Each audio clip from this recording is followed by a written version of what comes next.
On the show today, we have a guest, Alison Courchesne. Allison started her career as an English teacher in a large public high school in Massachusetts, and after 10 years in that role, she went back to grad school and moved to the other side of the building as the school's librarian, where she has worked for the past 10 years. She loves getting to know the students and staff in her building and helping them to find their way to or back to a love of reading. Get ready for an exciting episode. Let's dive in. I'm educational justice coach Lindsay Lyons, and here on the Time for Teachership podcast, we learn how to inspire educational innovation for racial and gender justice, design curricula grounded in student voice, and build capacity for shared leadership. I'm a former teacher leader turned instructional coach. I'm striving to live a life full of learning, running, baking, traveling, and parenting because we can be rockstar educators and be full human beings. If you're a principal, assistant superintendent, curriculum director, instructional coach, or teacher who enjoys nerding out about co-created curriculum with students, I made this show for you. Here we go. Allison, welcome to the Time for Teachership podcast. Thank you so much for having me. I'm really excited. Thank you. I am incredibly excited. I am an avid reader and just very excited to be talking to a real life librarian. And so I'm very into this conversation we're going to have today.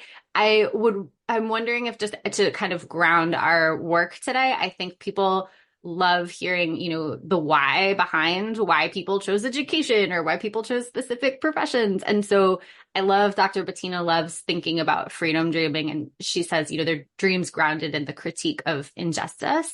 And so with that in mind, what is that big dream that you hold for education? Well, if all things could be magical and true, the reason that I ended up in the library world is because I love being able to guide kids to making their own choices and helping them to learn all the options that are out there in the world, and then giving them the structures to be able to make choices that work for them in terms of their own curiosity and interests and all of that. And I felt like being in the library was a place that allowed me to have that kind of a teaching life and get to know what kids were interested in without the boundaries necessarily of like, here is the curriculum that we must follow, to be able to work with kids to design their own curriculum of, I'm interested in this enough that I want to follow this particular path or this dream or this interest, whether it's fiction, nonfiction, or non-book resources, to be able to help kids to design a reading life for themselves, is the most exciting part of education for me. Wow, that is super exciting. I feel like there's a quote out there somewhere that I saw once, no idea who to credit, but it was like, you basically just haven't found the right book yet. Like no one hates reading. You just haven't found the right book yet. Yes. Yeah. Strong believer in that. So that is so cool. So you get to work with students, and I imagine you also kind of coach teachers in a sense of like, you have all of this knowledge of all of these books, and teachers might be kind of head down. Here's like the thing that I'm teaching, and I'm teaching like looking for those resources. And I'm curious to know, there are teachers who listen to this podcast. There are leaders, there are instructional coaches who are supporting teachers in that same way. There may be fellow librarians, I'm not sure, but I think I'm wondering for them if this episode could be kind of a go-to place for like, here are some super cool texts that are out in the world. And if you're designing a new unit or you're doing the same thing, guiding to students to figure out what they want to read, maybe we could give them some ideas of kind of where to go. And so I will just kind of open it up. I know you have some books in mind. And so do you want to take us through some books that you are just like loving lately that you would recommend high schoolers check out? Yeah, I'd love to. And absolutely. And my first thing before I recommend any particular books is don't be afraid to ask your own librarian, because they probably know you better than you realize. So I know, when I'll always be listening for people dropping a little piece of intel about what they're interested in or what they're thinking about next or what they heard about. And I'm always thinking about how I can help somebody find like the just right book for them, whether it's a kid or a grown-up or anybody. So here's some books that I like, but ask your librarian. They might say something like, "Oh, I'm so glad you asked," because they've been dreaming up some good recommendations for you too. So I brought with me some ideas, both in fiction and nonfiction. Before I was a librarian, I used to be an English teacher also in high school. And so I pretty much exclusively taught fiction when I was teaching English, and becoming a librarian gave me this whole new world of resources in nonfiction that I've loved reading and learning about. And so I'll give you some nonfiction, and then I'll like go back to my comfort zone and give you some fiction as well. So the first book is called Letters from Max, a Poet, a Teacher, a Friendship. And it is co-authored by Sarah Ruhl and Max Ritvo. And Sarah Ruhl, if anybody is a theater fan, she's a playwright. And theater is one of my first loves. That's like, my happy place. And she is a wonderful playwright. And I came across this book this summer while I was doing some research work for a friend and colleague who was directing a play by her. So I was looking into her life and her background. And this book came up and I tore through it. And I think I never would have necessarily found it otherwise. But it's a book of letters between Sarah and Max. And she was a professor at Yale and still is, and was teaching a playwriting class. And Max, who is not a playwright, but was a poet, a student, walked into the class and said, I know I'm not a playwright, but I would really love to take this class. Can I take this class? And she was charmed by him and said, sure. And that began this friendship between the two of them that started in class and her being his teacher and mentor in terms of playwriting, and developed over the years into this mutually wonderful colleague relationship as writers, where they would share their work with one another and comment. And it really developed into this beautiful friendship. And unfortunately, Max passed away young from cancer. So this book she put together of their letters and emails and text messages to memorialize the work that he had done as a writer, but also as a memorial to their friendship. And it was so moving because so often teachers, we have these really, really special relationships with kids that in media, I've never really seen great portrayals of healthy adult relationships where you can really share with your students. This happens more obviously in high school than elementary school, but I've developed friendships with my students that have lasted into our adult lives. We live in the same community. And this book was such a celebration of those kind of relationships. And it was, a tissue fest. It was so very sad, but also so heartening to see this friendship between these two people. So in terms of its use in school, it may be one of those books that it's the book that you need as a teaching human being to validate, like, yes, I am doing something in this world that is important to me. But I can also really imagine it being useful for an ELA class as a way to look at texts that are structured as a dialogue, as letters, as emails, and as a way to help kids replicate that kind of text creation. Like maybe imagine, like, take a text conversation between you and a friend and, like, with their consent, see how could you turn this into a story or something like that. So there's also lots of SEL component stuff. Each letter you could take and excerpt a little piece of as a way of starting off a conversation about maybe a difficult topic. Or it was beautiful. I absolutely loved this book, and it was such a special find. Oh my gosh, that sounds amazing. And it reminds me, I love the structure idea because it reminds me of, I just started reading Oye, and then I put it down because I was like, I actually want to listen to this. There's an audiobook version by Melissa Mogollon, I think, Mogollon. And so it's the same idea of, like, it's conversations, like a one-way phone call. And then so it's like her version, but she's like talking to her sister. And it's so cool and innovative that I love the idea of just not just content-wise, but unpacking structure too. Super, super cool. Yeah. And it's always fun to feel like you're peering in on somebody's life. Like the fact that we get to read somebody else's emails feels so private and intense in a way that just reading a straight up, prose nonfiction doesn't feel. So I felt really connected to both of them as writers and as thinkers. Those are so good. Awesome. Well, I'm sure you have more, so I will stop talking. What else you got for us? Yeah, no problem. Okay. I have two books by one author. Her name is Dashka Slater. We had her come to visit our school a couple of years ago, and she was a fantastic speaker. The books are called 57 Boss and Accountable. And these could be looked at from lots of different perspectives.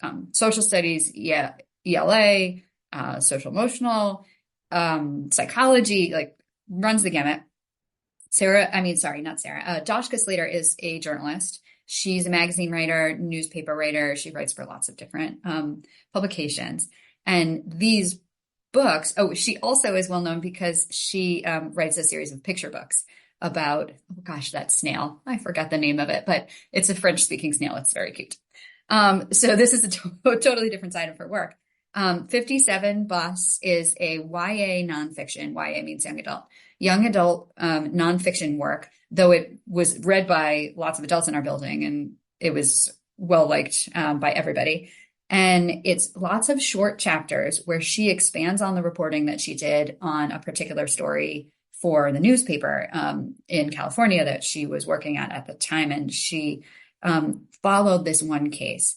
And the case, she's changed the names of the people involved because they were underage, Sasha and Richard.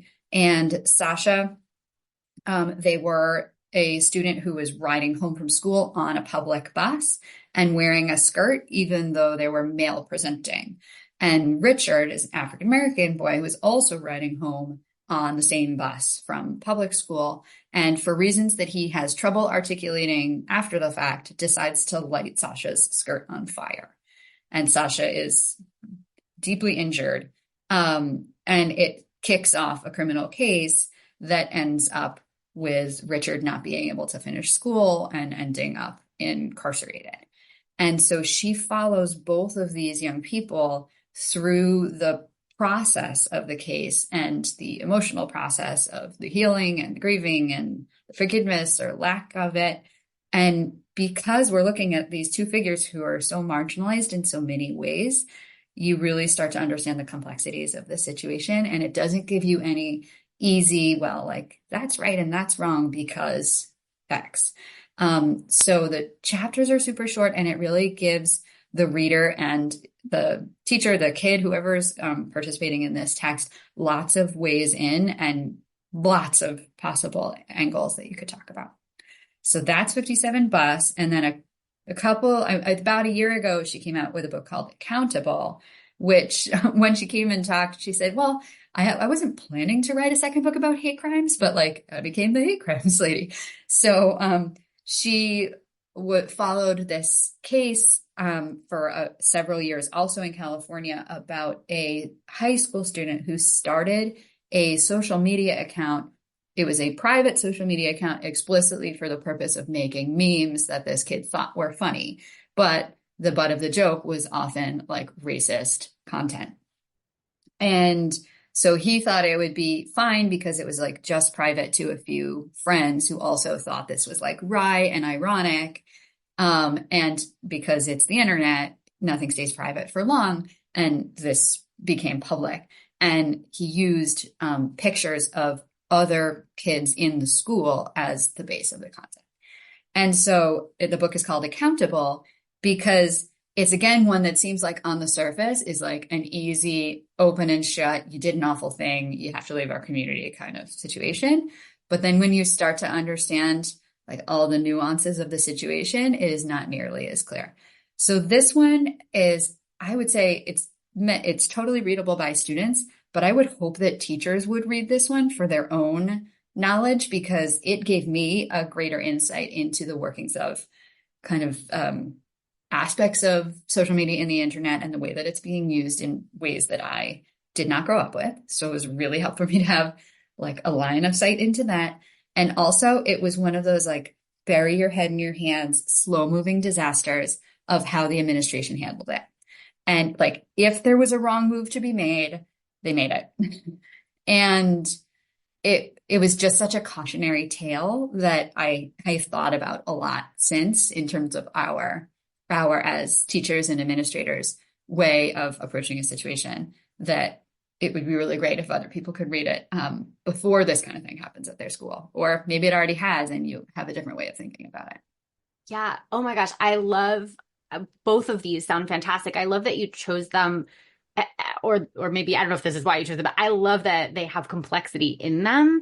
And I totally see how that could be like a social studies ELA crossover or something where you're investigating, especially because there are like it's actual reporting to be able to unpack the themes from that in an ELA class, for example, and then have like an interdisciplinary unit where in social studies they're unpacking events, either current or past. I just feel like that could be so interesting. And the other piece that I love about that is that you said the same author writes like a fun children's Yeah, series. Like, I right. just love the example of range, right? Like, I think in high school, particularly, there's kind of this feeling of this is the person you will be forever. And it's like, no, Mm. no, you can have an evolution of the thing you're into. You can have both. I think it also just speaks to like the human soul being capable of many things. Right. And a writer's life isn't just one thing. Our interests change over time. And that's true of our kids. Like there's plenty of freshmen who come in loving one kind of thing and leave as seniors being totally interested in something else. And that's the way things should work. We shouldn't just be interested in one kind of thing forever and ever the end. Hi, this is Leah popping in to share this episode's freebie, an independent reading guide. You can find it at the blog post for this episode, www.lyndsybethlyons.com/200. Now back to the show. Absolutely. Oh my gosh. These are amazing. Okay. I can't wait to hear more. What else you got? All right. My next book is by Jamil Zaki. It's called The War for Kindness. The subtitle is Building Empathy in a Fractured World. This one came out a couple of years ago, and he has a new book that just came out like days ago called Hope for Cynics. And I haven't read Hope for Cynics yet because it's literally just had its birthday.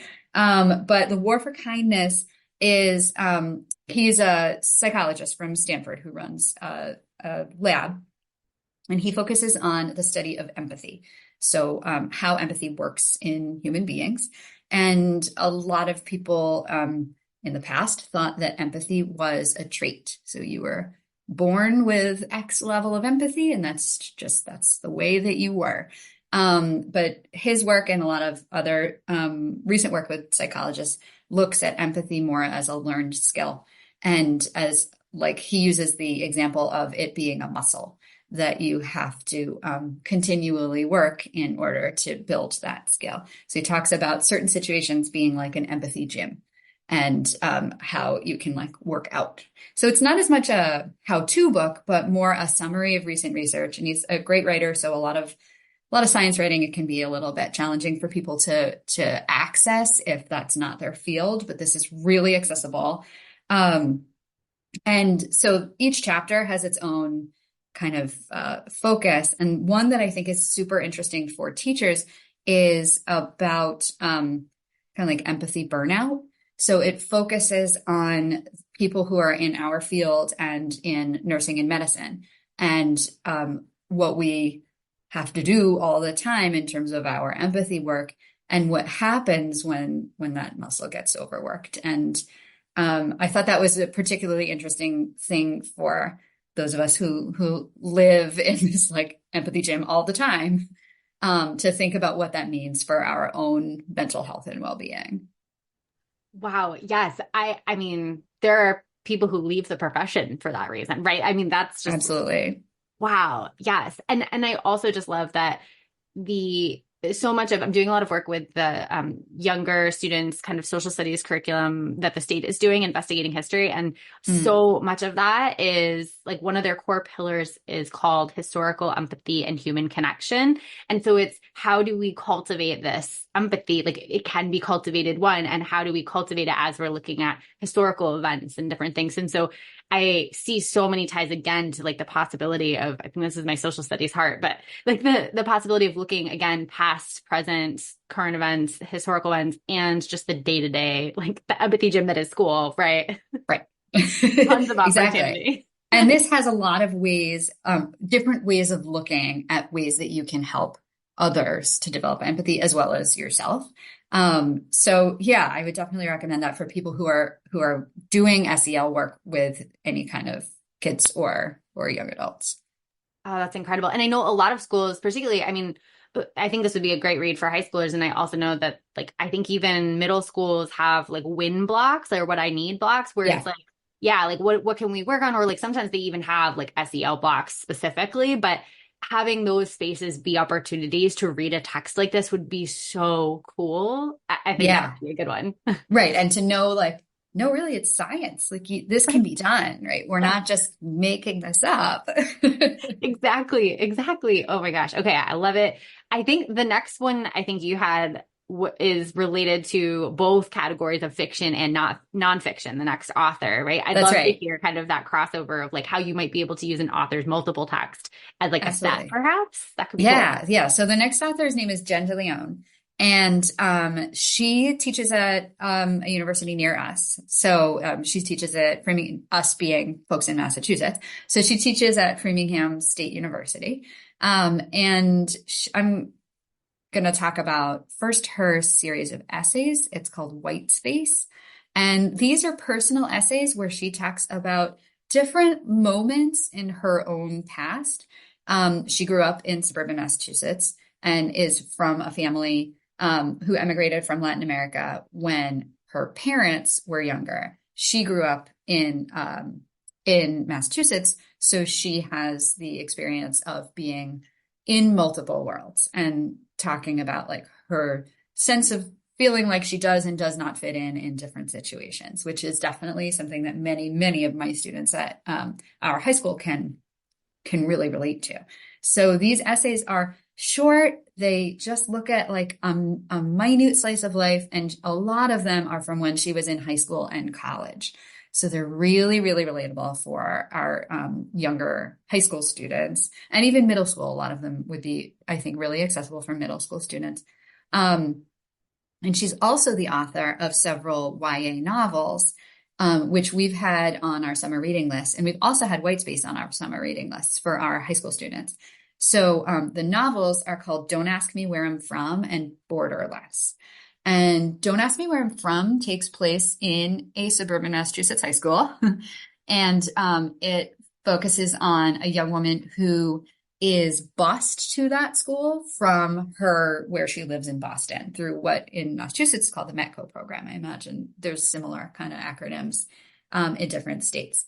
So she is similarly to the author in her own personal essays, dealing with similar feelings of fitting in one aspect of her life and not in another. So that one's called Don't Ask Me Where I'm From. And then the other book called Borderless the first half of it takes place in Guatemala and the second half in the United States. And the young woman who is the protagonist in that novel, she is a fashion design student. So she's in college and she is studying fashion design, and she's at the studio and she's making new designs. And then through a series of unfortunate events, ends up in a dangerous situation and has to leave the country and has to make a lot of really challenging decisions about who's going and how am I leaving. And so it really gives you a wonderful perspective on the choices that she does and doesn't have available to her. And then we follow her through the complexities of being a refugee and dealing with the American immigration system. And so that one's called Borderless. And that one just came out, I think, about a year ago. Don't Ask Me Where I'm From is a couple of years back.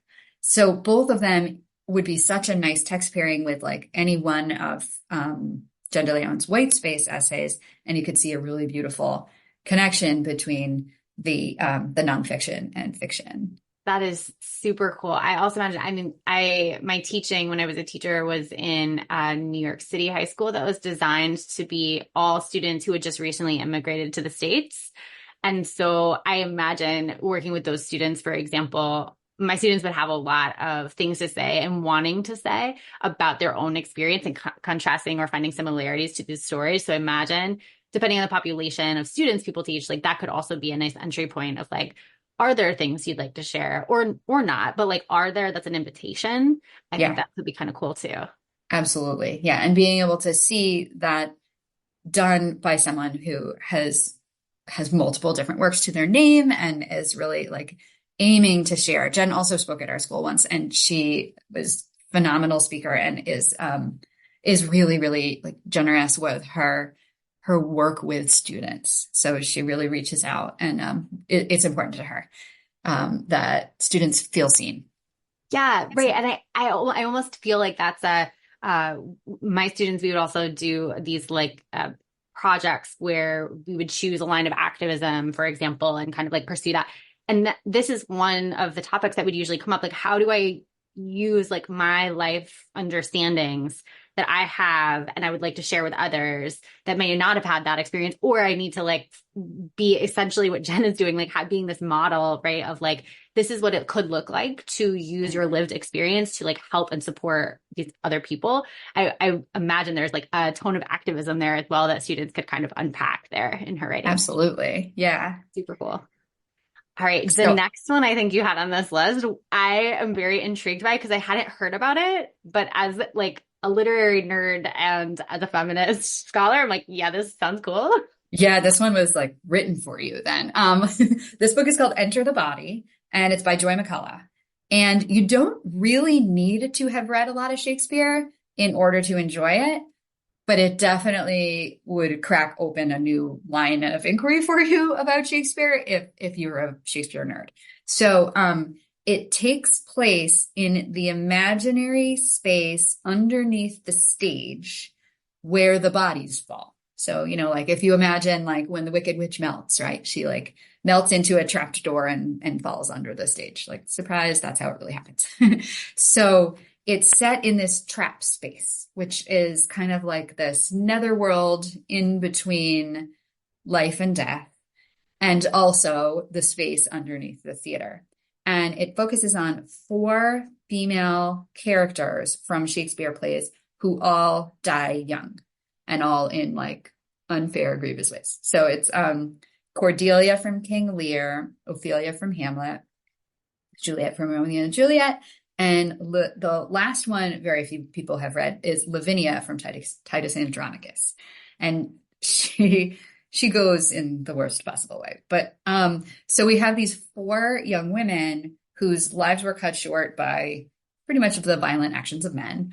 And they all find each other in this space in between worlds underneath the stage, and they start telling their own stories out loud to one another. And the act of telling the story is like you were talking about before, like this act of self-determination. And the way that it's written is it's in verse, which could be really intimidating because sometimes people feel like they don't know how to read poetry. But this is really, really, it grabs you. There's a lot of white space on the page. It's easy to read verse. And so you're flipping the pages really fast because you're getting through them really quickly, and it's really, really gripping. A lot of it is actually verse that's found text from the play itself. So it has a fun extra layer if you're reading that play to read like Juliet's real thoughts that she didn't say out loud, perhaps in the play. So this one is awesome. If you're a fan of the musical Six, I know a lot of people love Six, I do. This kind of has a feel of like Six, like the Six Wives of Henry VIII, speaking back to history. This is like that, but for Shakespeare. Okay, this might be like my favorite book. I just haven't read it yet. Yeah, I know it got wonderful reviews when it came out, but I think it's a hard one for people to understand if you don't get that sell. So yeah, I really love this. We had this one on our summer reading list, and in fact, our staff book club is going to be talking about it tomorrow because we always try for our staff book club to read at least something that the kids read over summer reading, so that we have a way to chat with them about a book that maybe we crossed over with them. So cool. I'm really looking forward to seeing what everybody says about that one tomorrow. That is super exciting. I also love the connection to Six because I do think you could do like, I mean, this is from a former New York City teacher, so I get there's maybe not quite as much access in other spaces, but imagine you could do a field trip to like actually see a play and do something like that. That would be so cool. Yeah, Romeo and Juliet is going up at the ART in Cambridge near us in Massachusetts in a couple months, so this would be a great tie-in. Also, in terms of if there was a theater teacher who was looking for something, these make great monologues. Like they're basically a contemporary version of Shakespeare. So there would be a really neat monologue pairing with like, here was the original monologue, or here was a man's monologue in the play, and here was the monologue that didn't get spoken in the play by the female character. So there's a lot of really fun stuff with that book that you could do. I'm also imagining like something student written where they're reading other books that don't have the here's the Mm, female perspective, and like you write the, or like the, doesn't have to be female, but like here's right. the other Whatever missing perspective. character's Yeah. perspective. Oh, Absolutely. That would so be fun. cool. Okay, someone build All that, right, and I use have it out, and then get back to us. one more. And this one is like a little bit outside of my wheelhouse because it's sort of more designed for a middle school reading audience. But this one is because my daughter and I both read it, and she was like, "You have to talk about this one." So, um, so the last one on my list is The Probability of Everything by Sarah Everett. So this is a novel that is aimed at a middle grade reader, though honestly, I found it fascinating as an adult, and I think that most of my high school kids would really love it too. It's from the perspective of an 11-year-old young woman named Kemi Carter, and she understands everything. She's a science brain. And so she understands everything in terms of like its numerical space in the world. So she's fascinated by statistics and probability. And so she has this like wonderful family and they're really supportive of her, even though like science isn't necessarily the thing that most Black girls are encouraged to love. This is the thing that she does love, and she's really supported in that. And then this asteroid shows up over her town. It's called Am plus 68. And she starts calculating like the chances that it's going to implode the world. And she doesn't understand why everybody else around her isn't reacting to it in her same, like, wow, there's an 84.7% chance that this is going to do that. And she's processing it really differently than everybody else around her. And we follow her for 4 days, and she's not understanding why she's seeing the world right now so differently than everybody else.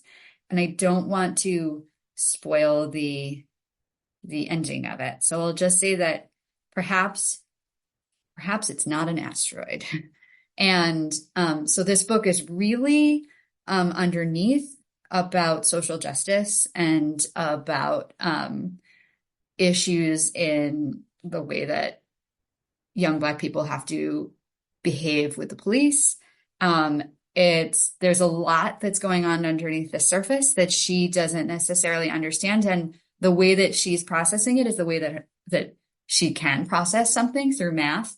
But as a reader, you start to pick up on clues about that there may be a different problem that she's dealing with in her community. So it's so, so good. My daughter and I both like, when I finished the book and I gave it to her, and I was like, just, it's a little bit sad. And then after she finished, she's like, but it was a lot more sad than you thought. And, puffy eyes. So we both got a lot out of it, and we ended up having a lot of really big conversations after we read it. So this would be a really good one, I And you were think, saying for a lot of different angles. middle school, right? This is, Yeah, it's yeah, aimed at middle school, but I think it could be read in high school. right. Yeah, but it's definitely at a reading level that middle schoolers would be absolutely into. It reminds me of My Life as an Ice Cream Sandwich by Evie Zaboy, which is a middle school book, and also very much like this is like kind of, she's very into NASA, the main character, Okay. who is a young Black girl and like raised a lot by her grandfather. Her grandfather is like, well, I don't want to give things away either, but like very into NASA, and there's just a lot of themes of science there, but there's also that underlying like what is actually happening in the world piece, and there's Yes. also the piece of about like how to be a Black girl, but that's into science, and like other peers are not, right? And then also like how do I exist in a world where I might be, it never comes out and says this, but a lot of things are very much like she might be on the spectrum. It's like also just how she's interacting with people, and like how it can be so hard to be interested in different things and just be a different like way of operating, way of looking at things as part of your processing of part events. Like, so I think there's some really cool text pairings that could happen there. That sounds like a really good combination. Yeah. I imagine, I'm thinking so many of these have such similar themes. I'm also imagining literature circles across these books Sure. for like an ELA teacher who's like, let's just get students excited about things like reading and all the things that they care about. So these all have common themes. I imagine just being able to say, like, get a few copies of each book and say to your students, like, read the one you want to read, but we'll have conversations in groups or a whole class about the overarching themes that don't all need to be related. Like I think a lot of times we think literature circles have to be related to the specific book, but they could be thematic. And I think there's opportunity here for this to be like your list to use that with. Definitely. Yeah, that used to be one of my favorite things to do in my ELA classes, was to do book clubs and then to all come together and talk about how the connections happen between the books, even though they hadn't necessarily read that book. And then they had the benefit of becoming interested in reading that other book and having that cross-pollination. Yeah. Oh my gosh, this has been such an absolute joy to learn about all these books from you, Alison. Thank you so much. Is there any kind of like final librarian wisdom that you would like to impart on Oh teachers? boy. Yeah, I'm thinking about like me as a teacher. I don't think I ever thought to seek out a librarian, and maybe didn't even know what that would look like or when I should go see a librarian. Is there a specific example or like an idea of like, here's a moment when you can come to me? Yeah, so often people say, I'm really sorry to bother you, but and it's like, no, literally, this is my job. My job is to help you do your job better. And because there's almost nobody in a building whose job is to help the other teachers do their job, we're not always comfortable with asking for help because we think that it will mean somebody else, is taking their time to do it. And it is actually my job to help you figure out, like, I have this idea for a research project, but I'm just not sure where to go with it. And I've seen lots of people do similar projects, and I have examples of ones that might work and the kinds of questions that would elicit good interest. And so, like, if you ever have that instinct of saying, like, I'm really sorry, don't start with I'm really sorry. Start with, like, I'd like to ask you this question, and your librarian will be just like, yay, this is my purpose.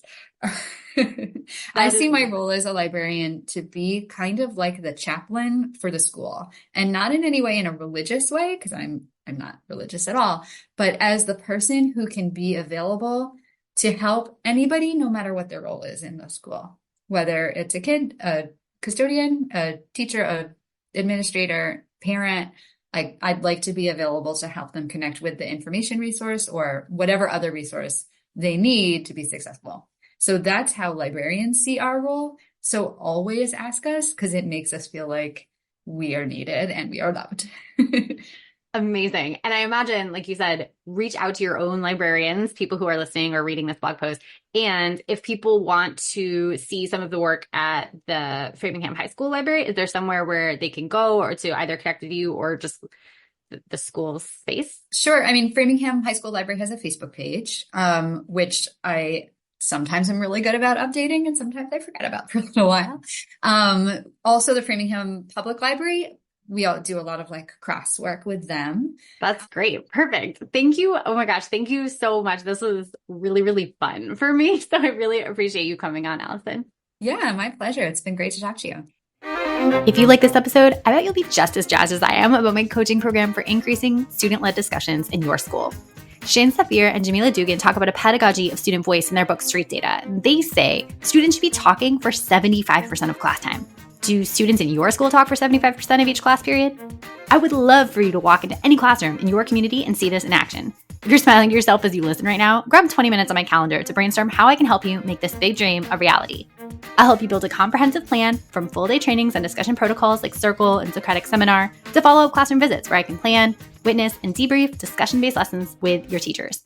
Sign up for a nerdy, no-strings-attached brainstorm call at lindsayBethLyons.com/contact. Until next time, leaders, think big, act brave, and be your best self. This podcast is a proud member of the Teach Better Podcast Network. Better today, better tomorrow, and the podcast to get you there. Explore more podcasts at teachbetter.com/podcasts, and we'll see you at the next episode.